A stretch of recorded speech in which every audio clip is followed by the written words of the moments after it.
تو اللہ تبارک و تعالی مختلف ایام میں مختلف زمانوں میں کچھ خاص زمانے اللہ تعالی نے متعین کر دیے ہیں جن کو خاص تقدس سے نوازا ہے، اور ان کا مقصد یہ ہے کہ انسان جب اپنی دنیاوی ضروریات میں منہمک ہو کر اپنی روح کو بھلا بیٹھا ہے تو اس کو پھر واپس لایا جائے اور روحانی ترقی کی طرف اس کو متوجہ کیا جائے۔ اس کے لیے اللہ تعالی نے کچھ دن مقرر کر دیے، ورنہ دن تو دیکھو سب ایک جیسے ہیں، رمضان کا مہینہ ہو یا غیر رمضان ہو، سورج طلوع ہوتا ہے اور غروب ہوتا ہے،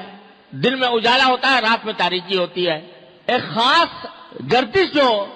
شمس و قمر کی ہے وہ اسی طریقے سے چلتی رہتی ہے، دیکھنے میں رمضان کے دن میں اور غیر رمضان کے دن میں کوئی فرق نہیں۔ لیکن اللہ تبارک و تعالیٰ نے اس رمضان کے مہینے کو کہہ دیا یہ میرا مہینہ ہے، یہ میرا مہینہ ہے، یہ میری عبادت کا مہینہ ہے۔ تو جب اللہ تبارک و تعالیٰ کسی چیز کو اپنا کہہ دیتے ہیں تو اس کے ساتھ جو تقدس، اس کے ساتھ جو روحانیت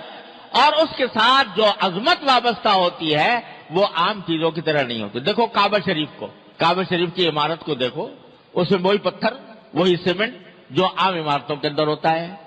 کیا فرق ہے اس میں اور عمارتوں کے اندر؟ بلکہ اگر دیکھا جائے تو دوسری عمارتیں زیادہ خوبصورت اور زیادہ شاندار نظر آتی ہیں بنسبت کعبہ شریف کی عمارت کے۔ لیکن میرے مولا نے کہہ دیا کہ یہ میرا ہے، یہ میرا گھر ہے، بیت اللہ، یہ اللہ کا گھر ہے،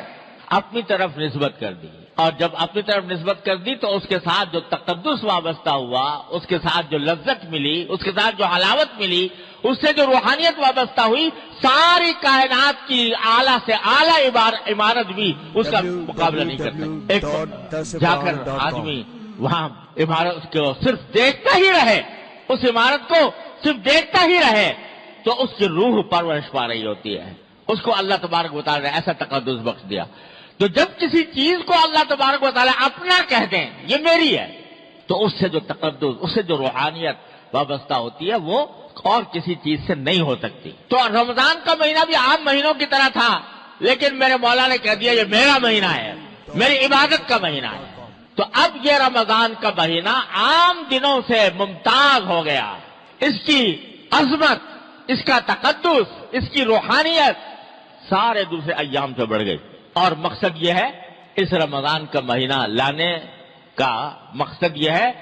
کہ میرے بندو، تمہیں میں نے کھانے پینے کی اجازت دی تھی،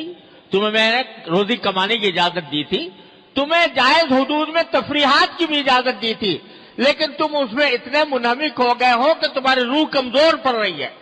اب واپس آ جاؤ، ایک مہینے کے لیے اس طرح واپس آ جاؤ کہ اب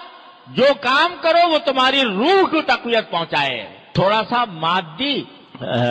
لذتوں سے تھوڑی دیر کے لیے اپنے آپ کو فارغ کرو، اور اللہ تبارک و تعالیٰ کی عبادت میں یہ مہینہ اس طرح گزارو کہ تمہاری روح تقویت پائے، تمہاری روح کے اندر بالیدگی ہو، وہ تمہیں روحانی ترقی حاصل ہو۔ یہ ہے در حقیقت اس رمضان المبارک کا فلسفہ اور اس کی حکمت کہ اللہ تبارک و تعالیٰ نے یہ مہینہ